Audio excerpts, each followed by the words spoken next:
Good evening. This is Eswatini TV News at 8, read to you by myself, Natile Sitole, alongside Zamanzi Manze. First up, let's have a look at our headlining stories. The Eswatini paper mills factory has reopened after being closed for 14 years. The new board of directors of the Eswatini Energy Regulatory Authority, ESERA, has been officially announced by the Minister of Natural Resources and Energy.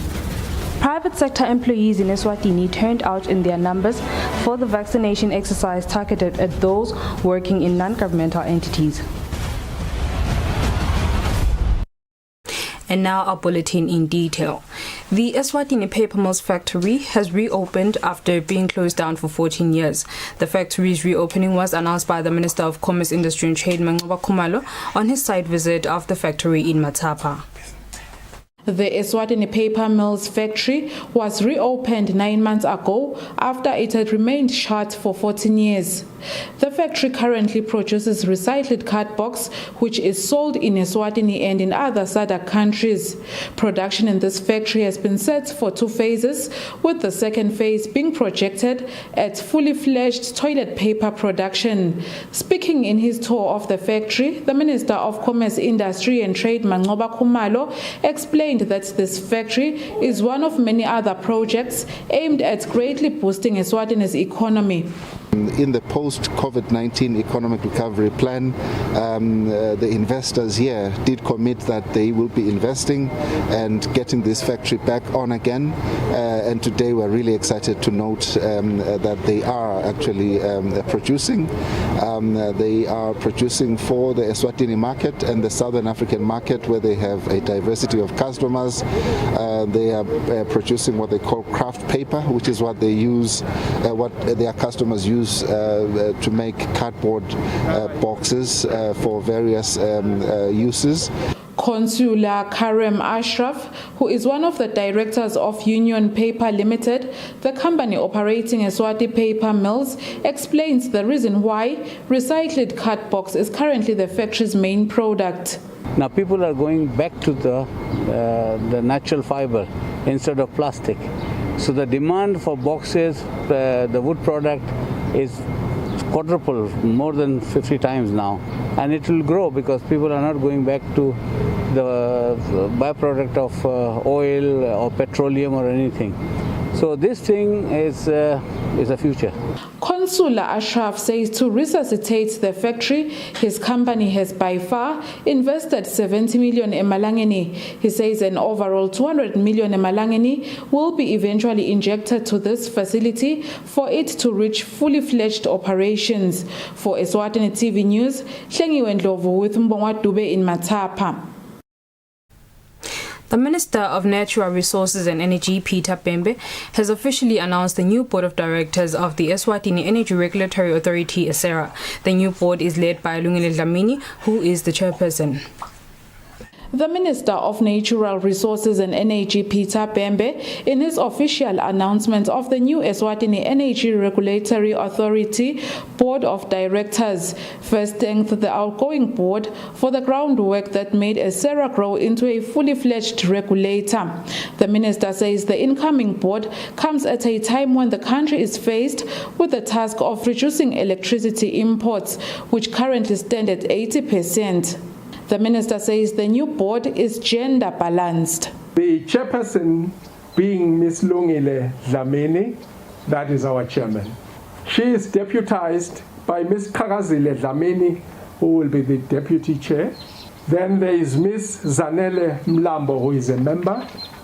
Then there is Mr. Luke Mswane, who is also a member. Then there is Ms. Susan Mordaunt, who is also a member. And then there is Mr. Mandla Vilagati, who is also a member. Guna Chief Maliwa Mazia, who is a member. Bese kubana Chief Mshikashika Nkampalala, who is also a member. ESERA board chairperson Lungile Dlamini says it is humbling that the board has been entrusted with the big task of increasing electricity output in the kingdom. He felt it appropriate to appoint a gender-sensitive board. And in terms of how humbled and honored I am to have been entrusted with a responsibility at such a time as this. The ESERA board comes at a time when the regulator is set to develop its 3-year strategic plan of 2023 to 2026. For Eswatini TV News, Hlengiwe Ndlovu with Mbongwa Dube in Babane.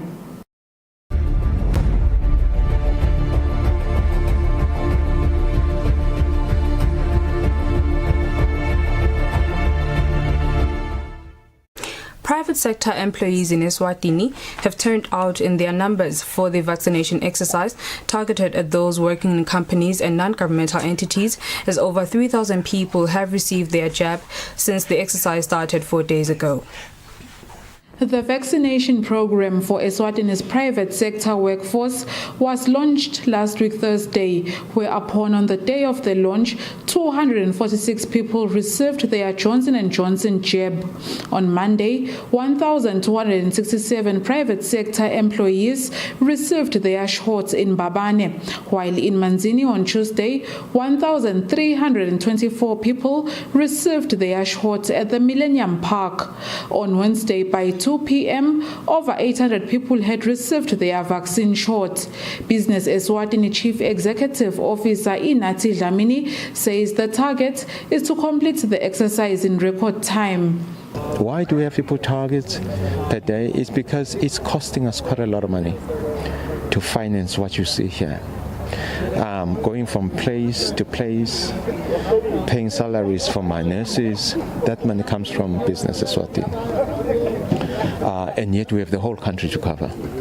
So we will need a lot of money to get the job done.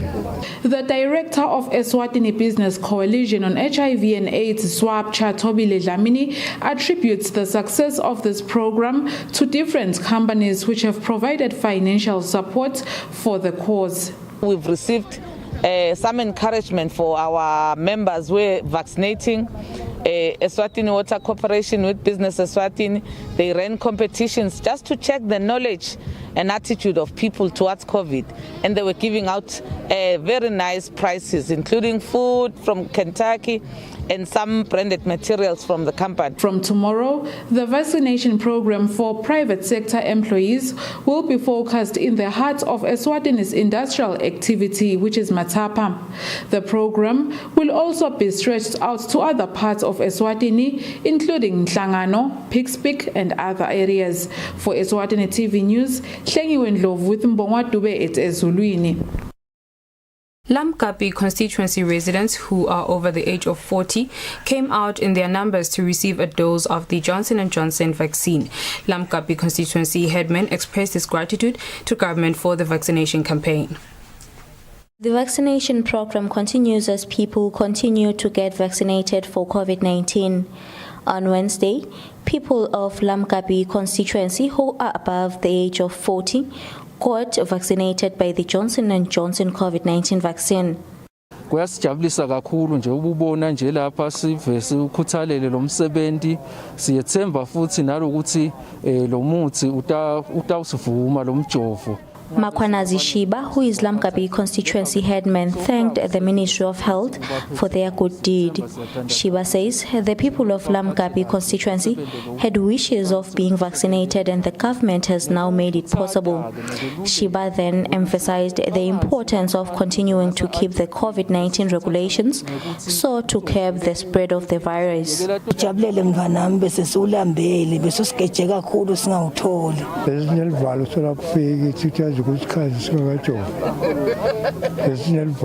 Some members of the constituency that got vaccinated revealed that they had long waited to be vaccinated and they highly appreciate it. They then advised their peers to get vaccinated as a way of ensuring their safety from the virus.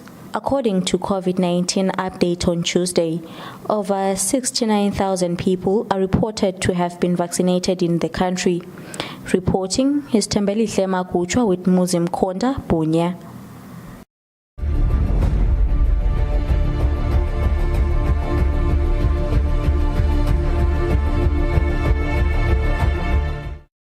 A 25-year-old young entrepreneur who wields utensils that include cooking stoves and heaters, George Martins, has encouraged the youth to utilize their skills and earn a decent living. Martins said he started welding when he was still at school. Times where electricity is becoming expensive to use, a young entrepreneur of Manzini area, George Martins, is welding different things that operate using firewood, like cooking stoves and heaters. Martin says he uses his skills to make a living. Ngaqala ngikutakhela mina nje randomly for ekhaya. Ngazama ke kupheka ngivakashela bangani nebantu balakhaya. Babona ukuthi hayi yatilento iyasebenza man.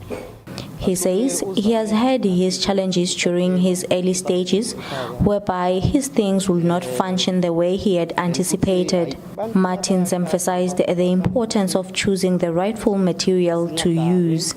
Martin says over 30 people have supported him in buying his products. Sivuke sebendeni isibantu sinema dreams inqumbi lahlukehlukene. Diqalele idream yakho, don't lose hope.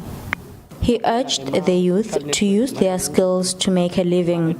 Reporting is Tembeli Hlamakuchwa with Muzim Konda, Manzini. And now we'll have an ad break followed by a look at our financial markets.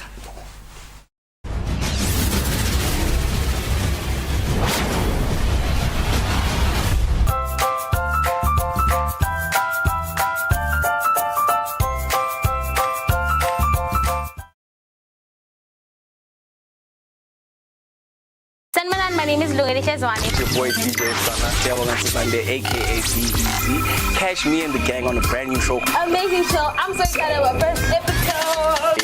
Hot new show for Studio 1. As you guys know, we do cover all things music and entertainment. We're going to be doing the news aspect specifically. Our news is divided into two segments, into international news and then local news. I'm going to be on the cozy couch, hosting all the guests that we have on the show. Much for joining me on the cozy couch. Your performance, how did you feel about that? I love you. Honestly, I was ecstatic, man. I'll be dealing with the hottest videos for the week. At number 1, we have Tenderness featuring Vaccination for Love Me. We have the same thing. And it's now the ultimate power of the universe. Number 1 DJ in Africa. See you every Saturday at 6 p.m. on Eswatini TV. Studio 1. Studio 1. Studio 1. Kudla kwempilo, food for life. An agricultural program that shows how a farmer brings food to the nation.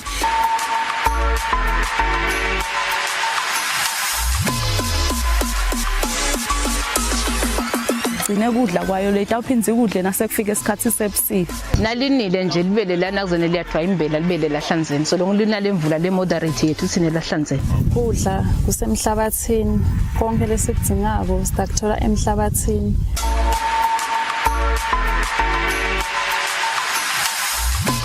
Kudla kwempilo for agriculture and farming development on Eswatini TV with your farm boy Samgelo Villarati Samvi. Kudla kwempilo, food for life.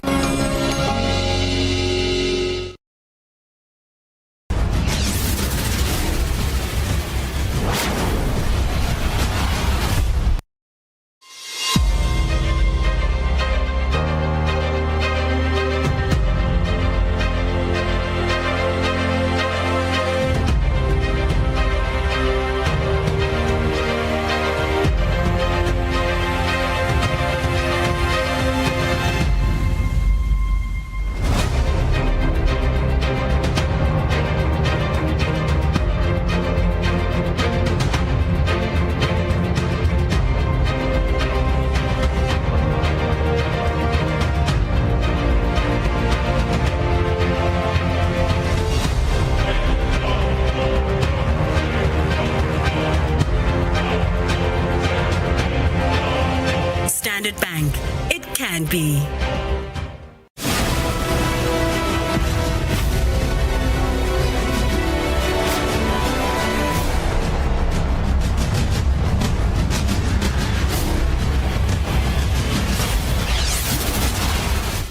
Welcome back. You are still watching Eswatini TV. Let's have a look at our sports news. Pigs Peak Black Swallows have been relegated to the National First Division after succumbing to a 1-0 defeat in the hands of league champions Royal Leopards during the last game of the MTN Premier League season. Black Swallows will be joined by Mhlume Peacemakers in the First Division next season. The MTN Premier League played their last games of the season with the champions already crowned. All eyes were now fixed at the bottom of the table to see who will get relegated. Baban Highlanders defeated Monene Pirates by 3-0. Pirates were not safe from relegation coming to this game. Green Mamba as well managed to beat Denver Sundowns by 3-0. Milling Hotspurs crushed already relegated Mhlume Peacemaker by 3-0. Royal Leopards defeated and relegated Black Swallows by 1-0. Tabangulu Kelly saved themselves from relegation by defeating fellow relegation candidate Malandi Chiefs by 4-0. Dinos made sure of their saves when they came back from a goal down to defeat Samboti by 3-1. Manzini Sibet went down by 4-2 in the hands of Young Buffaloes, who in the process cemented their spot in the Africa next season. Babane Swallows got their revenge against Manzini Wanderers when they defeated them by 1-0. The result now means Royal Leopards finished the season with 77 points, followed by Young Buffaloes with 72 points. At the bottom, Mhlume Peacemaker finished the season with 21 points, and Black Swallows finished with 25 points, meaning they got the least number of points, which confirms their relegations to the First Division. Reporting for Eswatini TV Sports News, I am Patizwe Msibi, Mbabane. The Eswatini Athletics Association says they are still seeking financial assistance so that they can be able to appropriately reward Sibusiso Mathenjwa for his splendid performance at the recently concluded Olympics, where he broke the national record. Recently concluded Olympics Games, Sibusiso Mathenjwa, who was competing in the 200 meters, made the country proud as he produced impressive performances. Mathenjwa twice broke their national record and became the first Leswati to ever reach the semi-finals of the Games, and also qualified for the World Championships and the Commonwealth Games. Mathenjwa's performance meant that he will now receive 200,000 emalangeni as per the national records policy for the Athletics Eswatini Association. There was an outcry from members of the public on how little the money is. The association has since released a statement where they bring in clarity that the 2,000 emalangeni is part of an old national record policy that is currently under review. As it is the time it was passed financially, the organization was not in a strong position. The association says they are currently knocking on its partners' doors requesting for contribution towards award incentives for Mathenjwa. Anyone who would like to contribute towards Mathenjwa can directly contact the association. Reporting for Eswatini TV Sports News, I am Patizwe Msibi, Mbabane. That's all for now. Before we conclude, let's have a look at our top stories. The Eswatini Paper Mills factory has reopened after being closed for 14 years. The new board of directors of the Eswatini Energy Regulatory Authority (ESERA) has been officially announced by the Minister of Natural Resources and Energy. Private sector employees in Eswatini turned out in their numbers for the vaccination exercise targeted at those working in non-governmental entities. And with that, Eswatini, we sum up our bulletin for the evening. Up next is the weather update from myself and the team here at Eswatini TV. Thanks for tuning in. Good night.